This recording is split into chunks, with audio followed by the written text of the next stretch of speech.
بسم اللہ الرحمن الرحیم۔ آج ہم انشاءاللہ 10واں سبق پڑھیں گے جو تعارف قرآن کے اسباق کو ملا کے 10واں سبق بنتا ہے اور صرف ترجمہ اور تفسیر کے اعتبار سے تیسرا سبق ہے۔ سبق کا عنوان ہے کفار کا انجام، سورہ بقرہ کی آیات 6 اور 7 کی روشنی میں۔ یہ سبق بھی باقی سابقہ اسباق کی طرح مکمل سنیں اور اس کے حوالے سے کوئی وضاحت پوچھنی ہو، کوئی سوال کرنا ہو یا کوئی مفید تجویز ہو تو ویڈیو کا جو کمنٹ سیکشن ہے اس میں پوچھ سکتے ہیں۔ تو ہم سبق کی طرف بڑھتے ہیں۔ آیت نمبر 6، اعوذ باللہ من الشیطان الرجیم، بسم اللہ الرحمن الرحیم۔ ان الذين كفروا سواء عليهم أأنذرتهم ام لم تنذرهم لا يؤمنون، صدق اللہ العظیم۔ ان بے شک، الذین وہ لوگ جو، کفروا کافر ہوئے۔ اس جملے کا ترجمہ یہ بنے گا بے شک وہ لوگ جنہوں نے کفر اپنا لیا ہے، یعنی جو اپنی مرضی سے کافر رہ گئے۔ سواء برابر ہے، علیہم ان پر، یعنی ان کے حق میں برابر ہے۔ کیا چیز برابر ہے؟ دونوں باتیں۔ کون سی دونوں باتیں؟ کہ انذرتا ڈرائیں آپ، ہم ان کو، ام یا لم تنذر نہ ڈرائیں آپ ہم ان کو، چاہے آپ ان کو ڈرائیں یا نہ ڈرائیں، یہ دونوں باتیں ان کے حق میں برابر ہیں۔ انجام کیا ہے؟ نتیجہ کیا ہے؟ لا یؤمنون، کہ وہ ایمان نہیں لائیں گے۔ جو مرضی ہے کر لے، سمجھائیں نہ سمجھائیں، ڈرائیں نہ ڈرائیں، وہ ایمان نہیں لائیں گے۔ یہ ترجمہ ہے اس آیت کا۔ بامحاورہ ترجمہ اگر ہم ایک سیکوینس میں پڑھیں تو بے شک وہ لوگ جنہوں نے کفر اپنا لیا ہے ان کے حق میں دونوں باتیں برابر ہیں، چاہے آپ ان کو ڈرائیں یا نہ ڈرائیں، وہ ایمان نہیں لائیں گے۔ اس آیت کے تحت چند باتیں وہ وضاحت کرنے کی ہیں۔ سب سے پہلی بات تو یہ ہے کہ ان دونوں آیات میں پکے ایمان والوں یعنی متقین کے ذکر کے بعد پکے کافروں کا بیان۔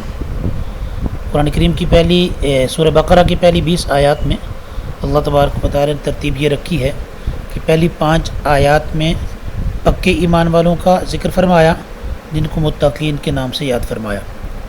اگلی 2 آیات جو آج کے ہمارے سبق میں زیر درس ہیں، ان دونوں آیتوں میں پکے کافروں کا ذکر فرمایا، اور اگلی جو 13 آیات آئیں گی ان 13 آیات میں ان لوگوں کا ذکر ہے جو تھے تو اندر سے کافر لیکن مسلمانوں سے مفادات حاصل کرنے کے لیے اپنے آپ کو اوپر سے مسلمان ظاہر کرتے تھے۔ ان کو قرآن کریم منافقین کے نام سے یاد فرماتا ہے۔ تو پکے کافر کون ہے؟ کفر کرنے والا۔ کفر کس کو کہتے ہیں؟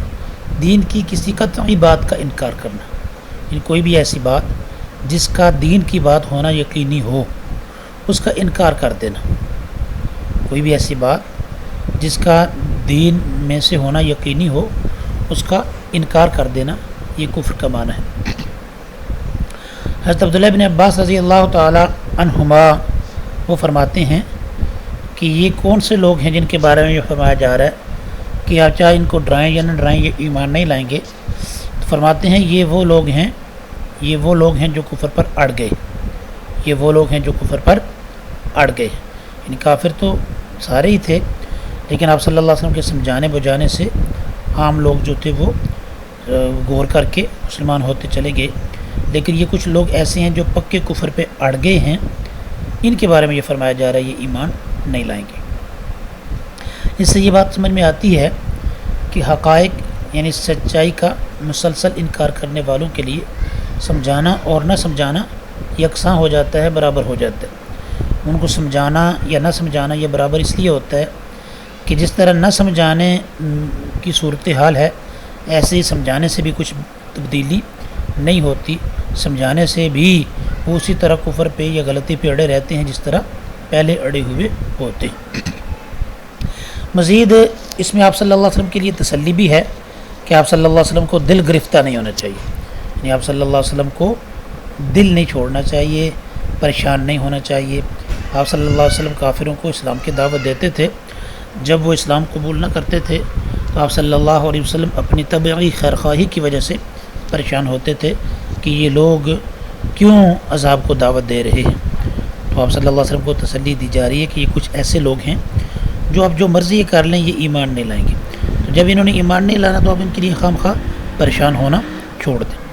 ایک بات اور غور کرنے کی کہ سواء علیہم فرمایا کہ برابر ہے ان پر، چاہے آپ ان کو ڈرائیں یا نہ ڈرائیں وہ ایمان نہیں لائیں گے، یعنی یہ ان کے لیے برابر ہے کہ ان کو کوئی فائدہ ہونے والا نہیں ہے۔ باقی آپ کے لیے یہ برابر نہیں ہے، آپ جتنا سمجھاتے رہیں گے اتنا آپ کو اجر ملتا رہے گا، آپ کے درجات میں بلندی ہوتی رہے گی۔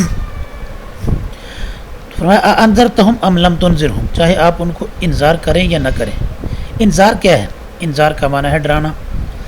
اب ڈرانا دو طرح کا ہوتا ہے، ایک ڈرانا وہ ہے جو کافر جو ڈاکو وغیرہ ڈراتے ہیں تو وہ ڈراتے ہیں اپنے مفاد کے لیے، ایک ہے ڈرانا جیسے والدین بچوں کو ڈراتے ہیں کہ باہر نہ جانا کوئی اٹھا کے لے جائے گا، بجلی کے بورڈ کے اندر انگلی نہیں لگانی کرنٹ لگ جائے گا، یا اسی طرح اور اس طرح کی چیزیں، یا جنگل کی طرف نہیں جانا کوئی درندہ نہ کھا جائے۔ تو یہ ڈرانا کون سا ہے؟ یہ ڈرانا اور ڈاکوؤں کا ڈرانا ان میں فرق ہے۔ ڈاکوؤں کا ڈرانا اپنے مفاد کے لیے ہے، والدین کا ڈرانا بچے کے فائدے کے لیے ہے۔ تو خیر خواہی کے ساتھ جو ڈرانا ہے اس کے لیے لفظ انذار کا استعمال ہوتا ہے۔ تو آپ صلی اللہ علیہ وسلم اور دیگر انبیاء علیہ السلام جو لوگوں کو ڈراتے ہیں وہ ان کے فائدے کے لیے ڈراتے ہیں، تو اس کو قرآن کریم نے انذار کے لفظ سے تعبیر کی ہے۔ انذرتہم ام لم تنذرہم، آپ چاہے ان کو ڈرائیں یا نہ ڈرائیں۔ نتیجہ کیا ہے؟ جن لوگوں نے بات نہ ماننے کا تہیہ کر رکھا ہے ان کو ڈرائیں یا نہ ڈرائیں وہ ایمان نہیں لائیں گے، کہ انہوں نے پہلے طے کر لیا کہ ہم نہیں مانیں گے، تو جب ایک بات طے کر لی کہ نہیں مانیں گے پھر ان کو کوئی فائدہ ہونے کی امید نہیں ہے۔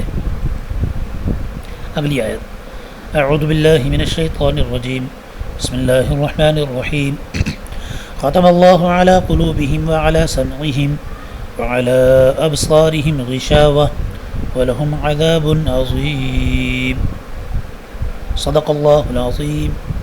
ختم مہر لگا دی، اللہ نے، علی اوپر، قلوبہم ان کے دلوں کے،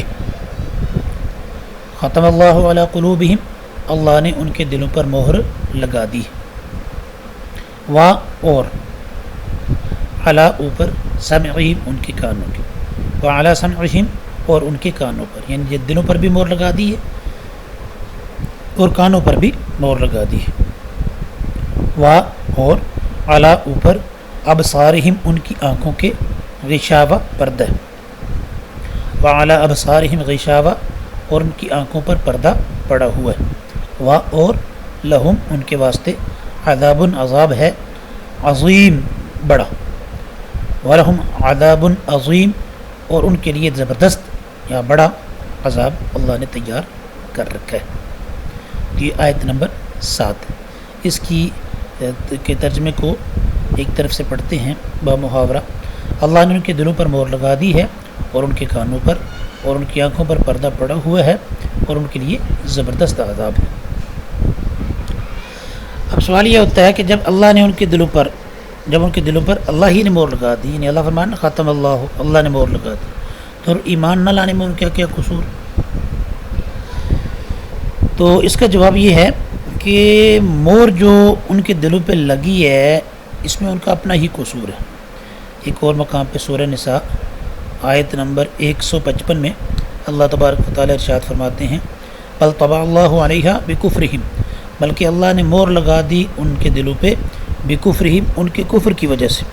ایک اور مقام پہ اللہ فرماتے ہیں سورہ مطففین پارہ نمبر 30 میں، کلا بل ہرگز نہیں بلکہ، ران علی قلوبہم ما کانوا یکسبون، ان کے دلوں پہ زنگ لگ چکا ہے کیوں؟ بما کانوا یکسبون، وہ وجہ اس کے جو وہ کرتوت کرتے، ان کی حرکات کی وجہ سے، ان کے برے اعمال کی وجہ سے، ان کی ضد اور ہٹ درمی کی وجہ سے ان کے دلوں پہ زنگ لگ چکا، ان کے دلوں پہ اللہ نے مہر لگا دی۔ تو مسلسل حق کے انکار کی وجہ سے دل وہ حق کی توفیق سے محروم ہو گئے، یہ اس کو تعبیر کیا کہ اللہ نے ان کے دلوں پہ مہر لگا دی۔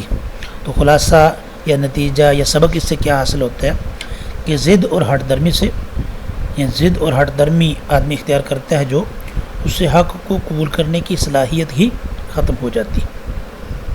اب پھر ایک اور بات ذہن میں آتی ہے، سوال پیدا ہوتا ہے کہ اگر کافروں کے دلوں پہ مہر لگ چکی تھی اور وہ ان کے مقدر میں ہدایت نہیں تھی، تو پھر ان آیات کے بعد بھی بہت سے لوگ جو تھے وہ مسلمان ہوئے، پھر وہ کیسے مسلمان ہوئے؟ اگر مہر لگ گئی اور حق کو قبول کرنے کی صلاحیت ہی ختم ہو گئی اور اللہ نے اطلاع بھی فرما دی کہ یہ ایمان نہیں لائیں گے، تو پھر وہ کیوں مسلمان ہوئے؟ تو اس کے جواب میں علماء نے لکھا ہے کہ یہ حکم جو ہے نا کہ یہ ایمان نہیں لائیں گے، یہ حکم ضدی کفار کا ہے، جو ہٹ درمی میں اول درجے کے لوگ تھے ان کا حکم ہے۔ باقی عام کافر جو ضد پہ نہیں تھے، صرف غلط فہمی کی وجہ سے اسلام سے دور تھے، ان کی بات نہیں، وہ تو جیسے جیسے ان کی غلط فہمی دور ہوتی گئی وہ مسلمان ہوتے گئے۔ یہ حکم ضدی کفار کا ہے، رہے عام کافر تو ان میں سے کثیر تعداد مسلمان ہوتی ہی رہی۔ اب ایک اور سوال یہاں پہ اگر کوئی غور کرے تو ذہن میں اٹھتا ہے کہ اللہ تبارک و تعالیٰ نے دو طرح کا طرز اختیار فرمایا۔ دل اور کانوں کی بات آئی تو فرمایا کہ اللہ نے دل پہ اور کانوں پہ مہر لگا دی، لیکن آنکھوں کی بات آئی تو فرمایا کہ اللہ نے آنکھوں پہ پردہ ڈال دیا ہے۔ اب کیا مطلب؟ دل اور کانوں پہ مہر، آنکھوں پہ پردہ، آنکھوں پہ بھی مہر کیوں نہیں یا دل اور کانوں پہ بھی پردہ کیوں نہیں؟ تو اس کا جواب یہ ہے کہ دل بھی ہر طرف سے بات کو لیتا ہے، سوچتا ہے، کان بھی ہر طرف سے بات کو لیتے ہیں، سنتے ہیں، لیکن آنکھ صرف سامنے ہی دیکھ سکتی ہے۔ تو دل اور کانوں پر پردہ کافی نہیں تھا، ان پہ مہر لگائی، اور آنکھوں پہ پردہ کافی تھا، اس لیے اس آنکھوں پہ صرف پردے کا ذکر فرمایا۔ اب دل اور کانوں پہ مہر لگا دی، آنکھوں پہ پردہ ڈال دیا، اس کا کیا مطلب؟ اس کا مطلب یہ ہے کہ جب انہوں نے حق بات کو پر غور کرنا چھوڑ دیا تو اللہ تبارک و تعالیٰ نے ان کے دلوں سے حق بات پر غور کی صلاحیت چھین لی۔ جب انہوں نے حق بات پر کان دھرنا چھوڑ دیا، خیر خواہی سے بلانے والے داعی کی پکار کو سننا چھوڑ دیا یا سننے پہ تیار نہ ہوئے، تو اللہ تبارک و تعالیٰ نے ان کے کانوں سے حق بات کو سننے اور سمجھنے کی صلاحیت سلب کر لی۔ جب انہوں نے آنکھوں سے کائنات کے اندر چاروں طرف پھیلے ہوئے توحید کے دلائل کو دیکھنا اور سمجھنا اور ان پہ غور کرنا چھوڑ دیا، تو اللہ تبارک و تعالیٰ نے ان کی آنکھوں سے حق کے دلائل کو دیکھنے کی صلاحیت سلب کر لی، اس کو آنکھوں کے پردے سے تعبیر فرمایا۔ تو یہ آج کا سبق تھا۔ سبق کے جو سلائیڈز کے اندر نکات ہیں ان کو اپنے پاس نوٹ بھی کر لیں، اور جو ساتھ وضاحتی باتیں ہیں ان کو ذہن میں بٹھا لیں۔ کوئی سوال ہو تو کمنٹ سیکشن میں پوچھ سکتے ہیں۔ اللہ تبارک و تعالی ہم سب کو قرآن کریم کے ساتھ لگاؤ نصیب فرمائے، اور قرآن کریم پہ سچے دل سے عمل کرنے کی اور قرآن کریم کی تعلیمات کو دنیا میں عام کرنے کی توفیق عطا فرمائے۔ السلام علیکم ورحمۃ اللہ وبرکاتہ۔